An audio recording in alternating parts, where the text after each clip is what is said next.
Arsenal are crowned Premier League champions. Two teams are still in with a chance of a bonus Champions League spot. The relegation battle goes down to the wire, and Thomas Tuchel upsets quite a lot of people. All of this and much, much more coming up today on The Final Whistle.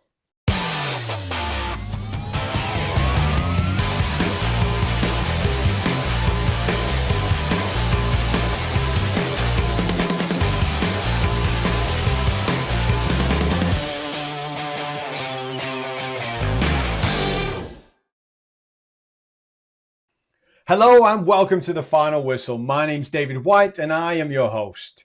Coming up in today's weekend football review, we'll be catching up on another crazy busy week of football news. We'll review the results from games, what happened earlier in the week, and then we'll take a look at the current standings in the Premier League as we enter the final weekend of the season before wrapping up by taking a look at the packed schedule we do have ahead of us coming up on Sunday. We've got lots to get through today, so let's jump in and let's look at the latest news. And we will start by congratulating Mikel Arteta and Arsenal on winning the Premier League title. The Gunners were crowned champions after Manchester City failed to win on Tuesday night against Burnley to seal their first league title in 22 years. And I've got to say, huge kudos to Mikel Arteta. I've said now for weeks, if Arteta wins the league with this team, he should 100% be named manager of the season because, let's be honest, he's done a pretty awesome job with let's call it a pretty average squad. And I don't mean that with any disrespect. If you compare it to past winners and sort of, Manchester City squad and things, that's what I'm comparing it to. If you compare it to the last time Arsenal won the league and that squad they had, that's what I'm talking about with that. So for me, Arsenal were brilliant all season, especially at the end here where the pressure was really, really cranked up on them. The last few games, they fully deserved to win the league based on their consistency all year and based on how they performed under such intense pressure. But now the question moves on to can they win it, to can they retain it? And we'll have to wait until next season for that one. Arsenal weren't the only team celebrating this week, as Unai Emery, the Jedi Master of the Europa League, continued and did it again, as Aston Villa breezed past Freiburg on Wednesday to claim their first major trophy in 30 years. And again, we've got to give absolutely huge kudos to Emery, not only for winning the Europa League for the fifth time. I think it's the fifth time in 10 years or something crazy like that, 10, 12 years. But also for qualifying for the Champions League, which they did when they beat Liverpool last week or the week before. I think it was the Friday. This is another manager just going to show what's possible with, again, without any disrespect, with an average squad and with a real low transfer budget. It's really great to see, and I think Emery and Arteta are just a couple of the examples of really, really good management performances, what we've seen in the Premier League this season. And I just think it's really great to see teams like Aston Villa up there competing and winning in Europe. So congratulations, Aston Villa. Well deserved. And we'd heard the rumours all week, but now it's official. Pep Guardiola will leave Manchester City and the Premier League at the end of the season. Now, I don't know about you, but just saying that gave me goosebumps. As a neutral, and even as a Manchester United fan, this makes me sad. I'll be honest. I don't care about the saga, about the 115 charges that Manchester City are facing.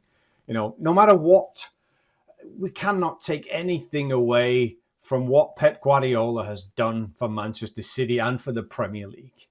20 trophies in 10 seasons, 6 Premier Leagues, 3 FA Cups, 5 League/Carabao Cups, a Champions League, a Super Cup, a World Club Cup, a few Community Shields. But at the same time, he's also just changed football in the Premier League for the better. Now, there's a lot of, I know he has his critics about, the ticky-tacky and the passing backwards and sideways and stuff, but come on. Pep's man management, his tactical genius, his genuine humanity as well about him, for me, it deserves applause for me. And the Premier League, it will certainly not be better off without him. So from me, it's definitely a sad farewell, Pep. It's a big thank you. I think you'll be missed by Manchester City fans in particular, but also by many of other neutral fans in the Premier League.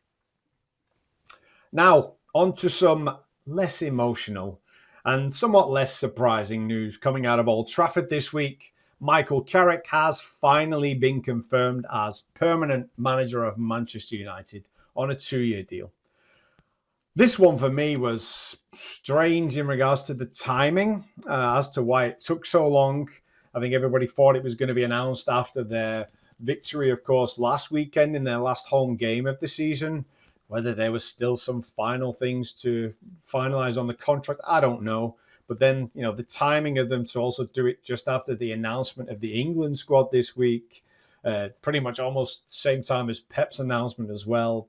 Just a bizarre one for me. And, there's a lot of people talking about the 2-year deal. Why are they only giving him a 2-year deal? It's a bit of an insult. And some people suggesting that maybe that's why they announced it at the timing they did, because they kind of wanted to take the emphasis off it because it's going to get buried with all the other news. But to be honest, I think a 2-year deal, it doesn't show lack of respect. For me, Manchester United have burnt absolutely millions and millions on managers over the past sort of several seasons, on having to fire them when they've given them massive big 4 or 5 year contracts. And they're trying their best to get the club back into a sort of a sound financial sort of state. So for me, it makes sense. I don't think managers should always be given big 4 or 5 year lucrative contracts, especially when we look at how long most of them last. So yeah, for me, it makes sense. I think 2 years is good. I think if Carrick has a good season next season, then they're not going to wait until the season after. They're going to offer him a bigger, better contract. For me, it's great news for Manchester United. I'm sure, like I said, he'll be given a bigger contract if he's successful next season. And no matter what we all think, I can pretty much assure you that Mikel Carrick himself will be over the moon. He's permanent manager of Manchester United Football Club, the club he loves, but also one of the biggest clubs in the world. So I'm positive that Carrick will be extremely, extremely happy with the 2-year contract. And before we talk about England, let's just talk about a couple of the teams chasing promotion to the Premier League next season, or in Southampton's case, no longer doing so. As you may have heard, Southampton were accused of spying on Middlesbrough's training sessions just before the first leg of their semi-final.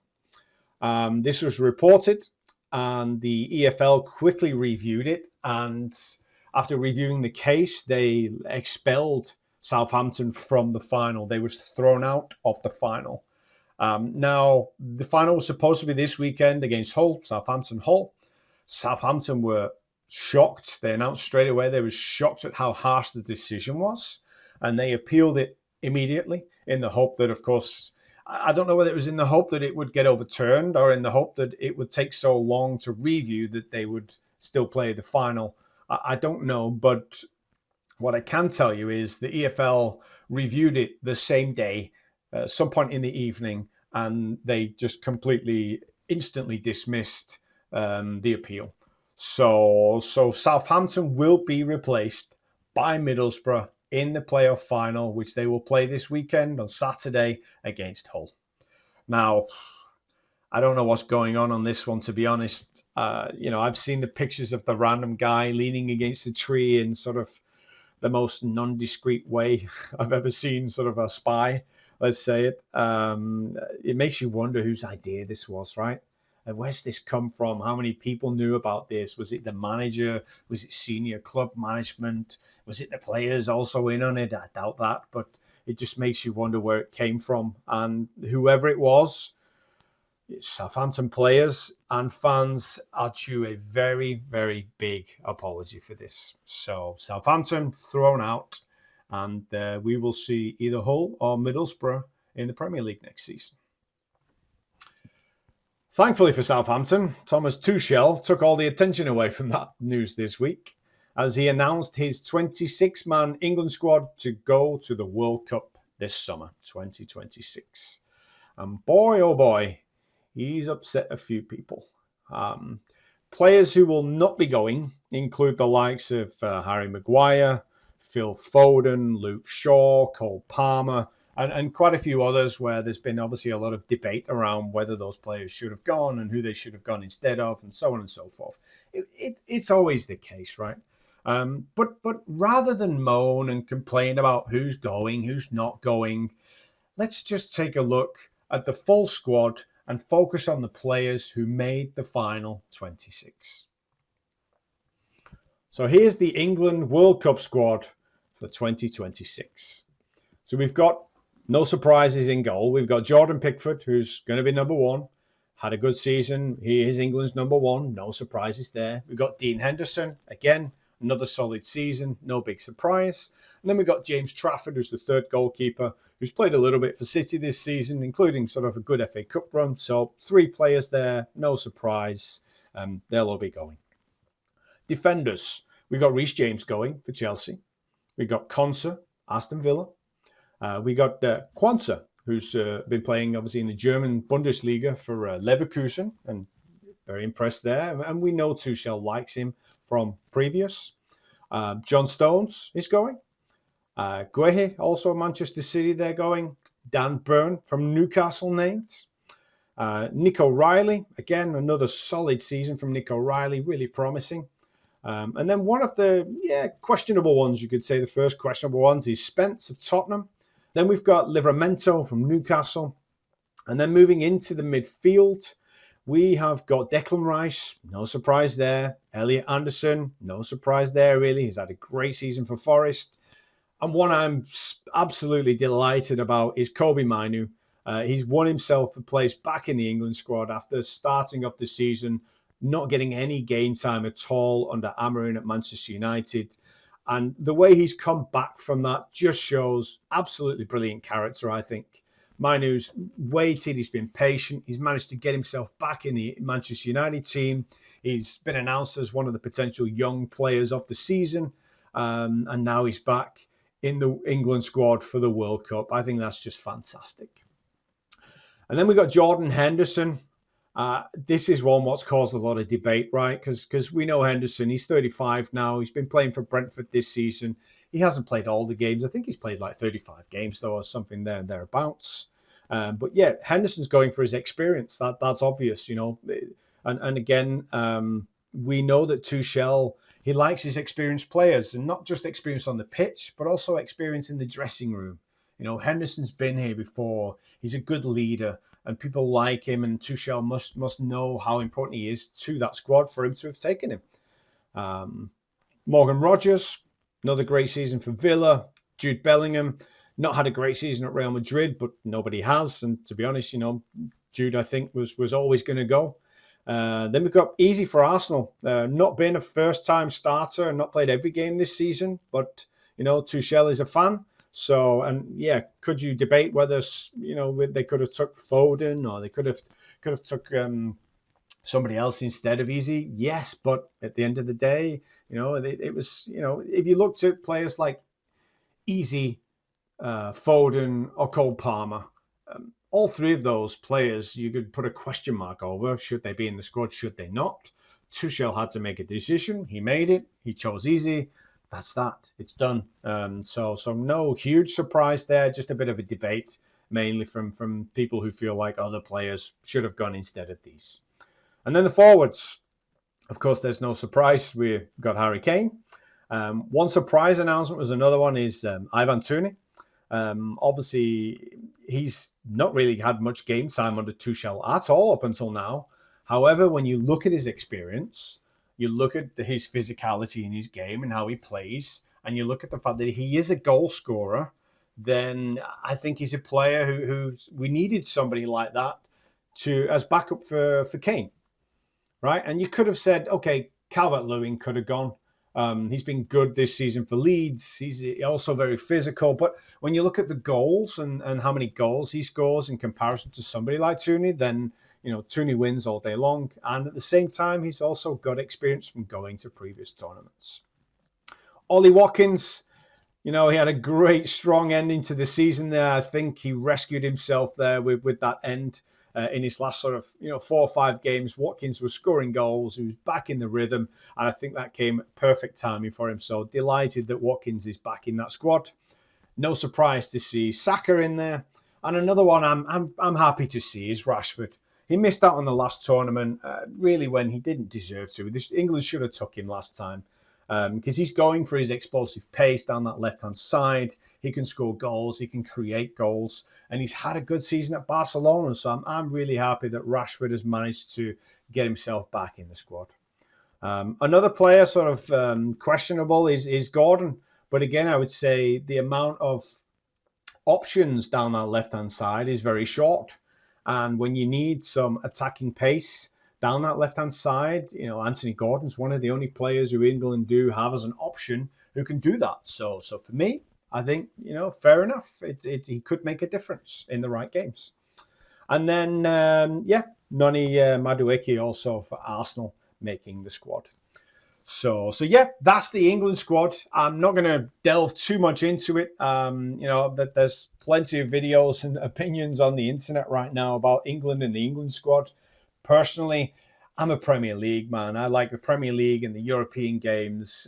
I'm not a big fan of internationals. I'd sooner spend my time focused on watching Premier League and watching some exciting football.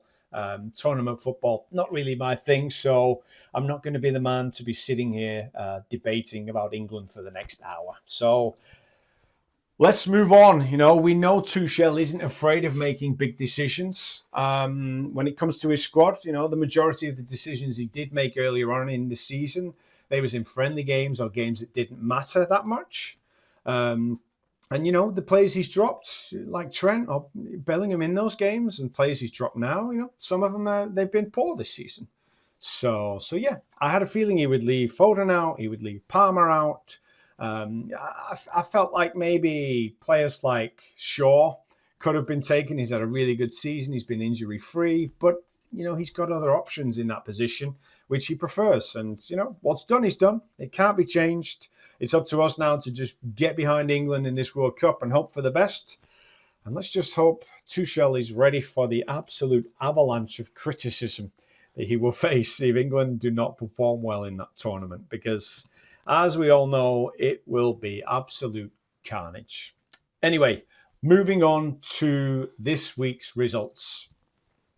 Arsenal were in action on Monday at home against Burnley, where they knew anything other than a win would put Manchester City in a place where they could go top on Tuesday. But in classic Arsenal style, they managed another hard-fought 1-0 to the Arsenal to go 5 points clear after a bullet first-half header from Kai Havertz in classic Arsenal style again from a corner. Now, looking at the game itself, I watched the entire game.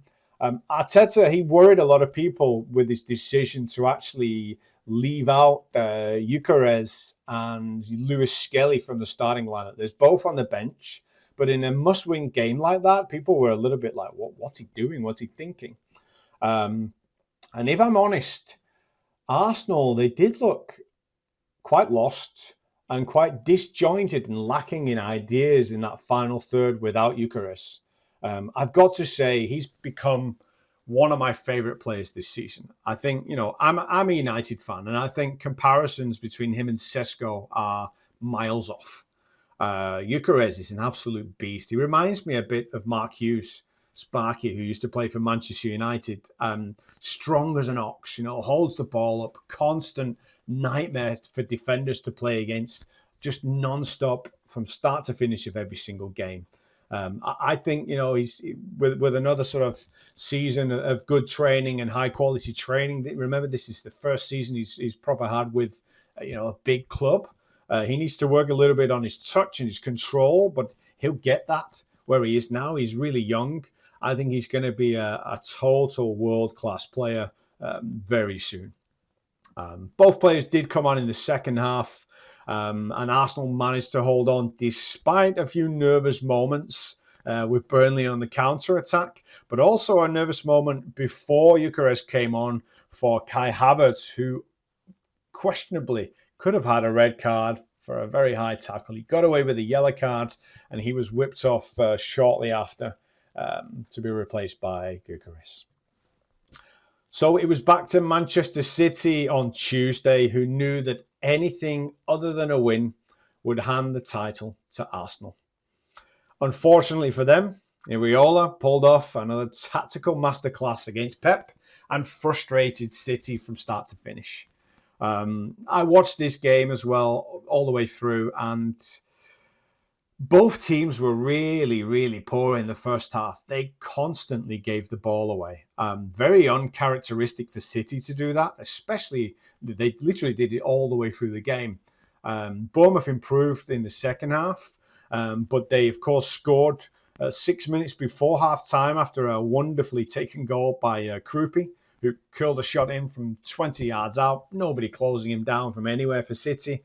He left Donnarumma literally stood still, watching the ball coast into the corner. And that was one of quite a few chances that Bournemouth had throughout that game. Haaland managed to pull one back 5 minutes, I think, into additional time with like 90 seconds to go. But Bournemouth held on, and Arsenal were handed the title by Manchester City without having to play. Now, like I said, I covered this game and watched it all in a live watch along. It's probably the worst performance I've seen from Manchester City in quite a long time. As I said, Iraola, he was tactically brilliant again. Bournemouth just completely shut down Manchester City. They closed down both the wings where City have been sort of so impactful this season. Semenyo and Doku didn't really penetrate them at all. It was a justified victory. So we're giving kudos to the manager there for a tactical genius, but I have to say, Bournemouth left back Truffert was absolutely phenomenal. Bournemouth caused Manchester City problems on the counter attack down the left hand side all game, and if I remember rightly as well, that's where the goal came from at the same time. But honestly, Truffert was an absolute machine from start to finish. I don't know how he was still stood up at the end of the game. And the only other sort of downside was conceding that late goal, because that goal didn't really mean anything for Manchester City. They couldn't do anything with it. But for Bournemouth, it kind of meant that they lost out on the chance to potentially catch Liverpool on the last game of the season, because had they held on for a victory, they would have only been a point behind Liverpool going into the last game of the season. So that there was like really disappointing, especially for the neutral. You want to see that kind of excitement on the last game. But nevertheless, they've had a brilliant season and proved difficult to beat, as they was again on Tuesday. All right, in the only other Premier League game on Tuesday, it was Chelsea at home to Spurs at Stamford Bridge. And Chelsea managed to put their FA Cup disappointment quickly behind them with a hard-fought sort of 2-1 victory over Spurs there after a brace by Enzo Fernandez before Richarlison struck late for Spurs. But Spurs, another poor performance. They never really looked like getting a point, never really looked like getting back into the game. And that win, of course, takes Chelsea up to 8th in the table and ahead of Brentford on goal difference going into the last game of the season. Still with a chance as well to push up into 7th, depending on results. Meanwhile, Spurs, as we all know, go into the last game now on Sunday, knowing that they're nervously looking over their shoulders to what's happening in the West Ham game, whilst knowing for themselves that they need at least a point to make sure that they don't have a risk of going down. And as I mentioned earlier, Aston Villa were the only other Premier League team in action this week with a 3-0 victory on Wednesday over Freiburg in the Europa League final. They took a 2-goal lead before half-time. Tielemans and Buendia scoring there before Morgan Rogers wrapped it up in the second half, scoring a third after 58 minutes. Terrific result. Performance was also very good, but to be honest, there was a big gap there in quality. You could see that in the two teams, a massive gap. I think Freiburg are like, a mid-table Bundesliga team, and playing against obviously Aston Villa, who this season are a Champions League quality side. So yeah, but full credit again goes off to Aston Villa, to Emery for another brilliant season and winning sort of, like I said, their first major trophy in like 30 years. I think that's their first European trophy in, was it 45 years, I think, as well. So amazing. And speaking of brilliant seasons, let's take a look at the standings in the Premier League as we enter the final weekend of this season. Starting at the top, where Arsenal are 5 points clear and cannot be caught. The same goes for Manchester City in second place and Manchester United in third. Fourth, however, is still being contested between Liverpool and Aston Villa, both of which are now sort of clear of sixth place Bournemouth after they, like I said, failed to get a victory against Manchester City on Tuesday.